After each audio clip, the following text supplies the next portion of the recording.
Hello, good evening students. और आज के इस वीडियो में मैं आपको मैक्रो इकोनॉमिक्स के chapter number 3 money and banking के most important short question answer को बताने जा रहा हूँ। ऐसे क्वेश्चन जो आपके एग्जाम में बहुत ज़्यादा रिपीट होते हैं और लगातार पूछे जाते हैं। कौन कौन से ऐसे क्वेश्चन हैं, ठीक है ना, वो लास्ट तक देखते रहिए, आपको मोस्ट इंपॉर्टेंट क्वेश्चन मिल जाएंगे विद सॉल्यूशन बिल्कुल इजी वे में, क्योंकि क्वेश्चन मैंने खुद तैयार किया है अलग अलग बुक से। एनसीईआरटी बुक हो गई, सीबीएसई की बुक्स हो गई, अलग अलग रीजनल की बुक की मैं प्रिपेयर किया हूँ ताकि बेस्ट आंसर अब तक मिले, ठीक है ना। चलिए इंपॉर्टेंट क्वेश्चन का सिलसिला शुरू करते हैं। सबसे पहला क्वेश्चन है, what is barter system. Barter system का मतलब समझती हैं, मतलब exchange of goods, directly exchange of goods to goods. What are its drawbacks, इसके ड्रॉबैक मतलब इसकी कौन कौन से जो है प्रॉब्लम्स है। प्रॉब्लम्स और ड्रॉबैक्स आर सेम, ठीक है ना।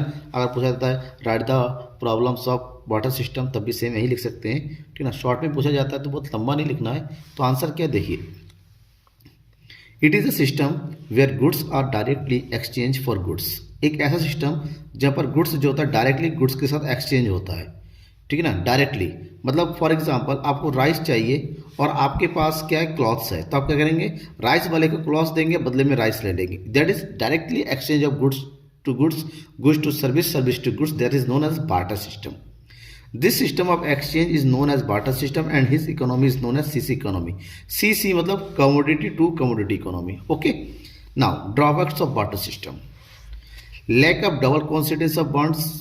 फर्स्ट प्रॉब्लम, पहला प्रॉब्लम क्या है, lack of double coincidence. Double coincidence का मतलब क्या होता है, एक ऐसी प्रॉब्लम जहां पर दो लोगों, क्योंकि गुड्स को एक्सचेंज करने के लिए दो लोगों का होना जरूरी है। फॉर एग्जांपल ए और बी, अब इसको राइस चाहिए और इसको राइस चाहिए, और उसके पास क्लॉथ है, उसको क्लॉथ चाहिए और राइस होनी चाहिए। तो ऐसे दो लोगों का आपस में मिल, मान लो मिल भी जाए तो दोनों लोग एक्सचेंज करने के लिए तैयार होंगे, क्या ये जरूरी है। तो इसको बोलते हैं लैक ऑफ कॉन्सिडेंस। मतलब it was rare when the owner or some goods and service could find someone who wants his goods or services and at the same time he possessed the that goods or services that the first person want। मतलब दो लोगों का ऐसा होना जिनकी जरूरतें एक दूसरे से मिलती हो, दोनों ही उसको एक्सचेंज करने के लिए तैयार हो, उसको हम डबल कॉन्सिडेंस कहते हैं, जबकि ऐसा पॉसिबल नहीं है। Next, lack of divisibility. सबसे बड़ी प्रॉब्लम है जो अगर गुड्स जो है, गुड्स को हम गुड्स के साथ एक्सचेंज करेंगे भी तो उसकी डिविजिबिलिटी कैसे करेंगे, मतलब उसको किस तरह से हम डिवाइड करेंगे आपस में। फॉर एग्जांपल किसी के पास गोट है और गोट के बदले में उसको राइस चाहिए, तो गोट के बदले में कितना राइस मिलेगा कैसे पता चलेगा, ठीक है ना। समझ में आ गया ना बात। तो यहाँ पर डिविजिबिलिटी नहीं हो पाती। नेक्स्ट है lack of store of value. हम इन फ्यूचर यूज के लिए अपनी वैल्यू को स्टोर करके नहीं रख सकते बार्टर सिस्टम में, क्योंकि आप गुड्स को बहुत दिनों तक अपने पास जो है स्टोर करके रख रहे हैं, ऐसा पॉसिबल, ऐसा कोई मैकेनिज्म नहीं था उस टाइम। जबकि मनी में क्या होता है, आपने मनी इनकम किया, मनी को बैंक में जमा कर दिया, कई सालों तक आपके पास रहेगी, स्टोर रह गया। बट बार्टर सिस्टम में ऐसा पॉसिबल नहीं है। Next, how does money overcome the problem of barter system, explain briefly. Next question है, ये क्वेश्चन भी 2-3 बार पूछा गया आपके एग्जामिनेशन में। How does money overcome the problems of barter system, ठीक है ना। मनी से बार्टर सिस्टम की प्रॉब्लम को किस तरह से दूर किया, ओवरकम मतलब दूर किया गया है, ठीक है ना। तो हम अगर बात करें इसके, तो money overcome the problem of barter system by replacing CC economy with monetary. तो सीसी इकोनॉमी को मॉनेटरी इकोनॉमी में कन्वर्ट किया, जहां पर गुड्स टू गुड्स एक्सचेंज होता था, अब वहां पर गुड्स का एक्सचेंज किसके साथ होता है, मनी के साथ होता है। ऐसी इकोनॉमी को मॉनेटरी इकोनॉमी के नाम से जाना, जहां पर हर चीज मनी से परचेज किया जाता है, मनी के साथ एक्सचेंज किया जाता है, ठीक है ना। In barter system there was a problem of double coincidence. सबसे बड़ी प्रॉब्लम थी डबल कॉन्सिडेंस की, ठीक है ना। It was very difficult to match the expectation of the two. दो लोगों का आपस में उनके एक्सेप्टेशंस का मिलना बहुत ही मुश्किल था, ठीक है ना। जबकि मनी आया, मनी के इन्वेंशन के बाद अब दो लोगों की जरूरत नहीं होती है। बेचने वाला पैसा ले लेता है, सामान दे देता है, और खरीदने वाला पैसा दे के सामान ले लेता है। That means no problem. Money के आने से सबसे पहले डबल कॉन्सिडेंस की जो प्रॉब्लम थी बहुत दूर होगी। Second, money gave the common unit. एक कॉमन यूनिट मिल गया। बार्टर सिस्टम में क्या था, किसी भी गुड्स को कितने गुड्स के बदले में कन्वर्ट किया जाएगा, एक्सचेंज किया जाएगा, कोई फिक्स नहीं था। हर जगह पर अपने अपने अलग अलग स्टैंडर्ड थे, अलग अलग से उन लोगों के कैपेसिटी था। लेकिन मनी के आने से आज जो मान लो ये पेंसिल है, इस पेंसिल की अगर 10 रुपीज़ है, पूरे ऑल ओवर इंडिया में जाएंगे ये 10 रुपीज़ का ही मिलेगा। दैट मीन्स मनी के आने से हर एक चीज़ की वैल्यू कॉमन होगी, कॉमन यूनिट होगी। लास्ट है, money facilitate the contractual future payment. Money के आने से ही, क्योंकि हम क्या कर सकते हैं, बार्टर सिस्टम में डायरेक्टली एक्सचेंज होता, सामान दो सामान लो, बट मनी के आने से आज हम सामान तो ले लेते हैं लेकिन उसका पेमेंट इन फ्यूचर करते हैं, तो ये मनी से ही जो ड्रॉबैक्स है, जो प्रॉब्लम्स है बार्टर सिस्टम की, वो दूर हुई है, right. Now describe the evolution of money. हमें मनी की इवोल्यूशन का मतलब उदय होना। मनी किस तरह से हमारे सामने आया, मनी का जो किस तरह से जो है उनका इवोल्यूट हुआ, ठीक है, उसके बारे में बताना है आपको। To overcome from the drawbacks of barter system, various civilization started to use commodities like sea shells, weapons, metallic coins as the medium exchange. मतलब क्या हुआ कि मनी का जो ओवरकम हुआ, जो प्रॉब्लम्स आ रही थी बार्टर सिस्टम को दूर करने के लिए अलग अलग सिविलाइजेशन ने अलग अलग तरीके के सामान का कमोडिटी का यूज़ किया। कहीं पर सी शेल का यूज़ करने लगे, कहीं पर वेपन्स का, मेटेलिक कॉइन्स का यूज़ करने लगे with the passage of time, क्योंकि इंसान जो है अपनी हर प्रॉब्लम को दूर करने की आदत रखता है, कैपेसिटी रखता है। तो अपनी प्रॉब्लम को दूर करते करते the medium exchange kept the refining and today वो रिफाइन होता गया, उसमें जो है डेवलपमेंट होता गया। और आज के टाइम में we can see money is the form of currency note. आज हमारे सामने जो है जहाँ पर कमोडिटी का यूज़ होता था वो अब करेंसी नोट्स में आ गया, कॉइन्स है, यहाँ तक कि हमारे पास प्लास्टिक मनी है like debit card, credit card, okay.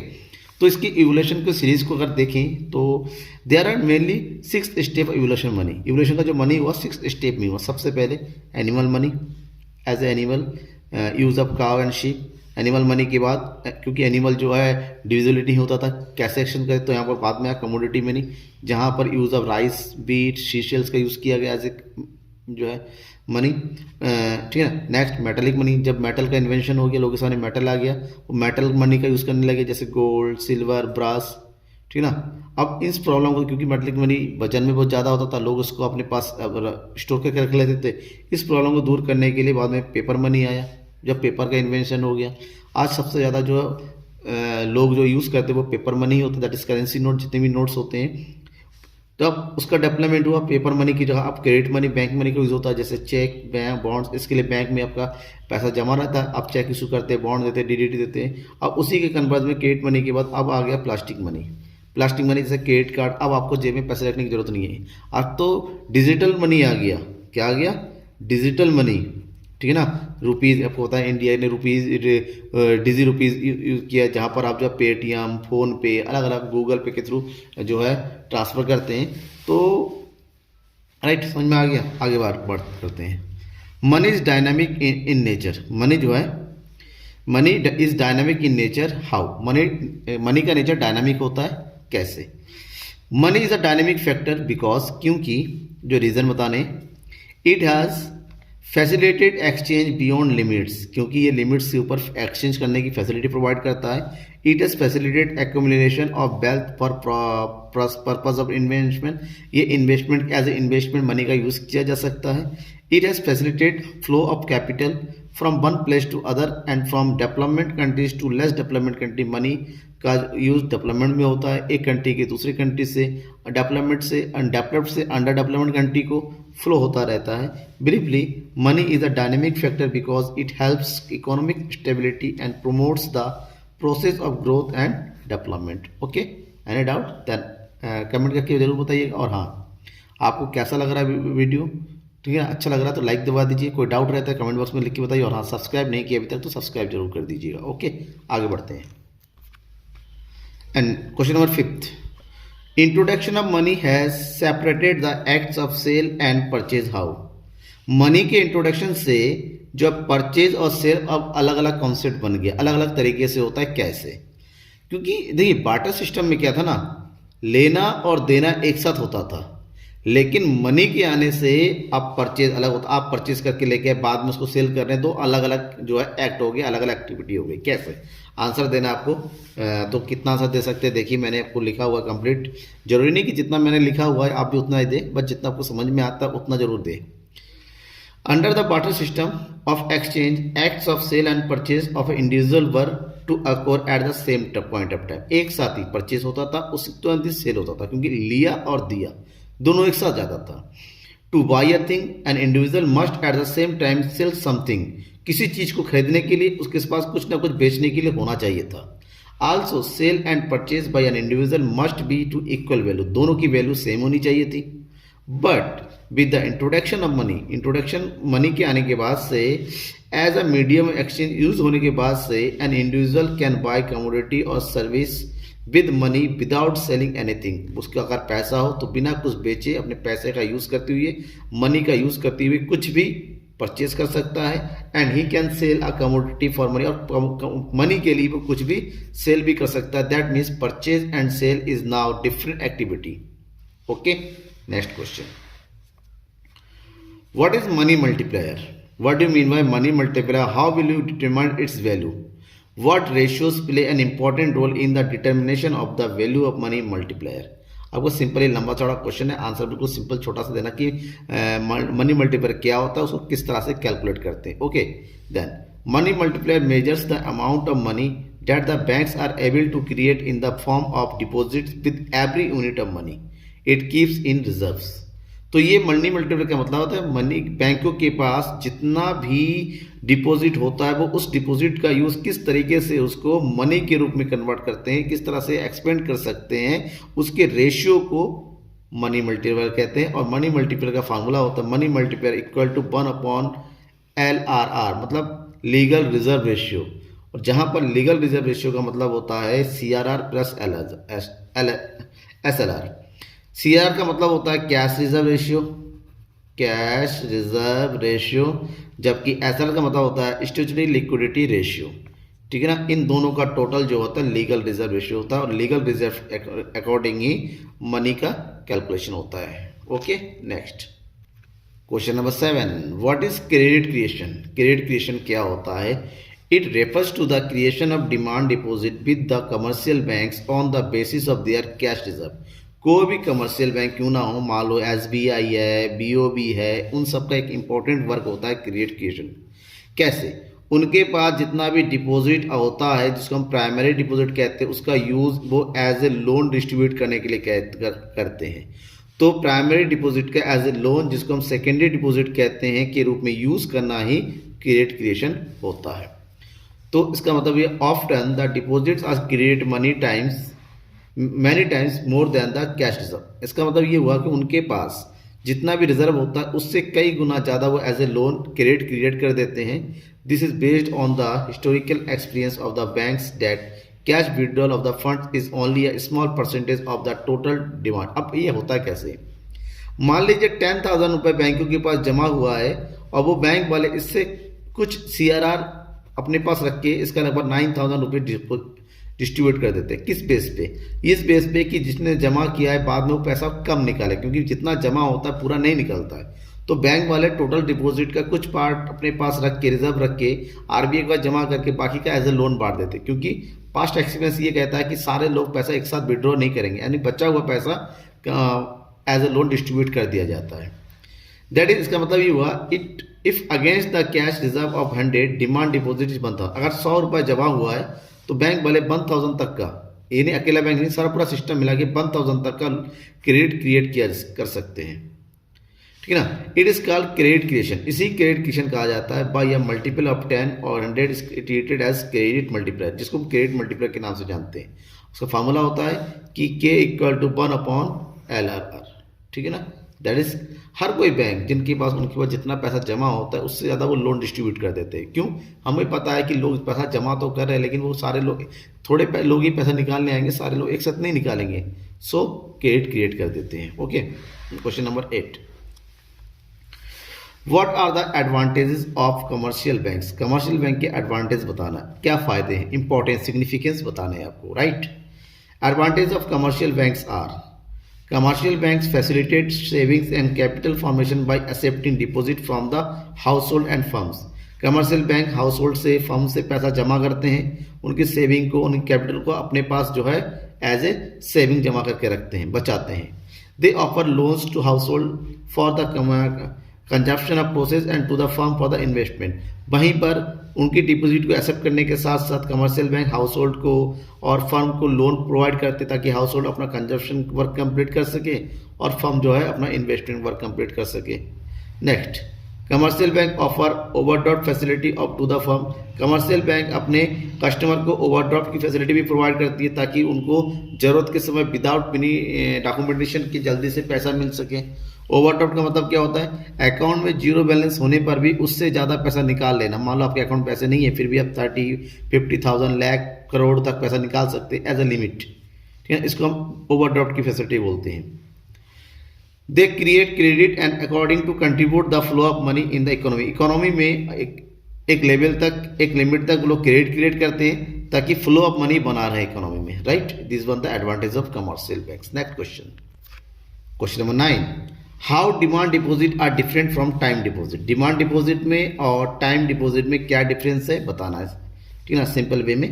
Demand deposit are the deposit when can be withdrawn on demand at any point of time. Demand deposit का मतलब होता है एक ऐसी डिपॉजिट जो किसी पॉइंट ऑफ टाइम में, किसी पार्टिकुलर टाइम पे, फिक्स नहीं बट पार्टिकुलर टाइम पे आप उसको निकाल सकते हैं। चेकेबल डिपॉजिट होता है, आप चेक की इशू करके वो पैसा कभी भी निकाला जा सकता है।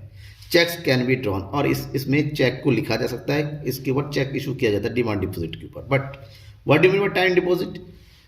Time deposit are the deposit which can not be withdrawn before the specified period. जब तक वो टाइम जो कि फिक्स किया गया, जितने टाइम के लिए वो पैसा जमा हुआ है, उस टाइम तक कंप्लीट ना होने से पहले उस पैसे को नहीं निकाला जा सकता है। और second, this deposit are non chequeable, और ये चेक के थ्रू उसको पैसा विड्रॉ नहीं किया जा सकता है। इसको हम जो है टाइम डिपॉजिट को हम फिक्स डिपॉजिट भी कह सकते हैं, जो कि एक फिक्स टाइम के लिए बैंक में जमा हो जाता है।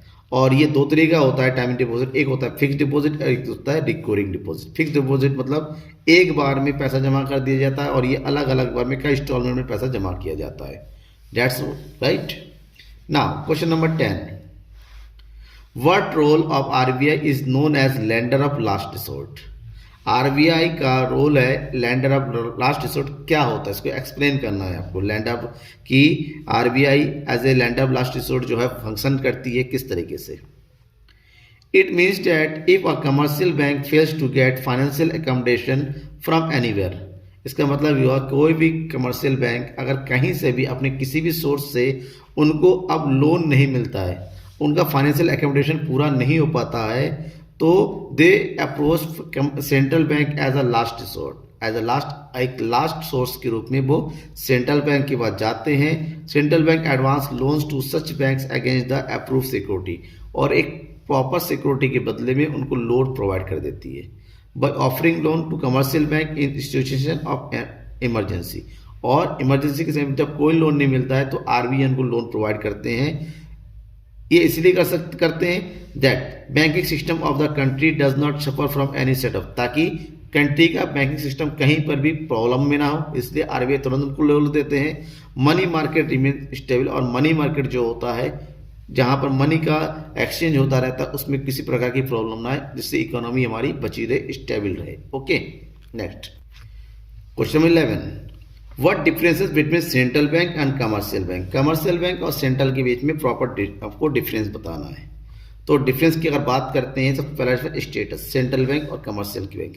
Central bank is the banker of all banks, it is an apex body. Central bank सभी बैंकों का बैंक होता है और कंट्री का ये एपेक्स बॉडी होता है। सारे कमर्शियल बैंक या बैंकिंग इंस्टीट्यूशन के ऊपर इसका कंट्रोल होता है, जबकि commercial bank operate under the central bank. Commercial bank जो है सेंट्रल बैंक के अंडर में रहते हुए काम करती है। It is a part of banking system but it is the apex of the banking system, ठीक है। Credit flow, central bank control the flow of the credit. Central bank credit flow को control करती है, but commercial bank creates credit flow, जबकि commercial bank credit को create करती है।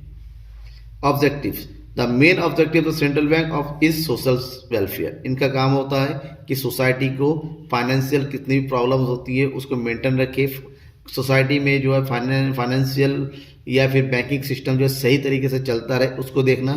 But commercial banks का main objective of the commercial bank is profit maximisation, जबकि commercial bank का एक ही मोटिव होता है to earn maximum profit, right. Next last, custody of foreign reserve. Central bank is the custodian of foreign reserve. Central bank के पास foreign reserve का custody रहता है, उसके ऊपर पूरा का पूरा कंट्रोल रेगुलेशन सेंट्रल बैंक का ही रहता है। But commercial bank is not the custodian of foreign reserve, एक फॉरेन रिजर्व का कस्टोडियन नहीं होता है, राइट। कंप्लीट हो गया। डाउट है तो बेटा कमेंट बॉक्स में टाइप करने की कंजूसी नहीं होनी चाहिए। Okay, question number 12, explain the functions of the central bank. Central bank की फंक्शंस बताने हैं। The function of the central banks are first, issuing currency note, currency note को इशू करना। The central bank is the sole note issuing, किसी भी country में note को issue करने का मेन सोल मतलब एकमात्र अधिकार मोनोपोली किसके पास होता है? सेंट्रल बैंक के पास होता है, जैसे इंडिया में आरबीआई के पास है।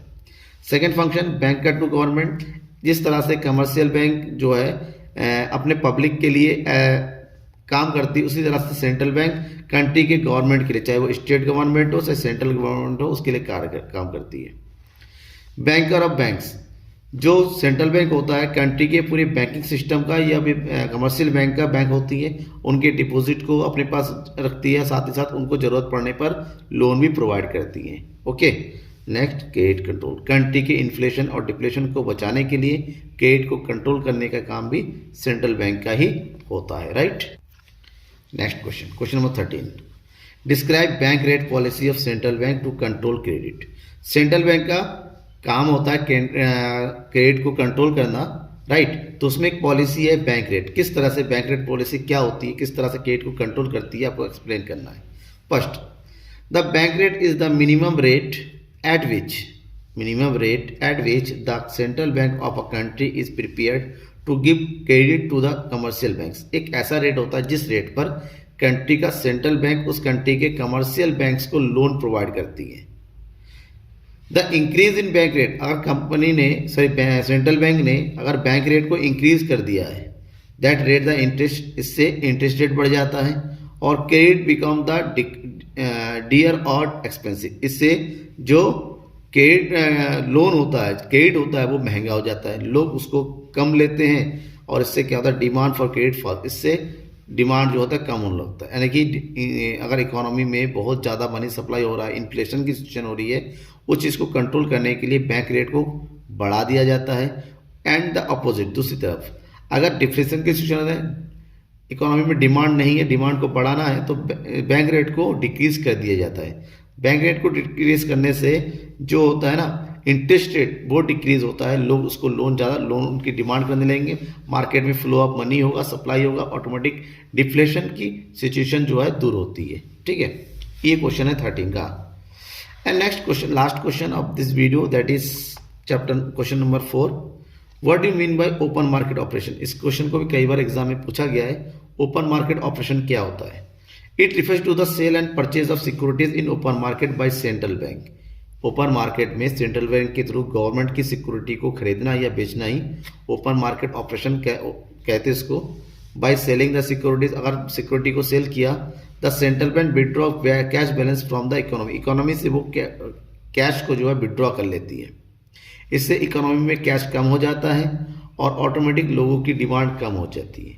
ठीक इसका उल्टा जो है, अपने क्रेडिट को एक्सपेंड करने के लिए लोगों के पास पैसा है, तो जो वो लोग उनके पास सेंट्रल बैंक के पास पहले से सिक्योरिटी होती है, उसको मार्केट में सेल कर देती है। ठीक है ना, सॉरी परचेज कर लेते हैं, ताकि लोग जो है, लोगों को पैसा चला जाए, मार्केट में उनकी डिमांड बढ़े और डिमांड बढ़ने के बाद ऑटोमेटिक जो है हमारे पास इन्फ्लेशन और डिफ्लेशन की सिचुएशन जो है कंट्रोल हो जाती है। Through open market operation in cash balances are the increase flow of credit increase and cash balance are reduce, the flow of credit decrease, so open market operation pump in the pump out money from circulation. Okay, ये complete हो गया। कोई भी doubt रह जाता है, कोई भी ऐसा क्वेश्चन जिसका आंसर आपको नहीं मिल रहा है, तो बेझिझक जो है कमेंट बॉक्स में कमेंट करके बताइए, उसका पूरा सॉल्यूशन मैं आपको प्रोवाइड करूंगा। थैंक यू एवरीवन, बने रहने के लिए।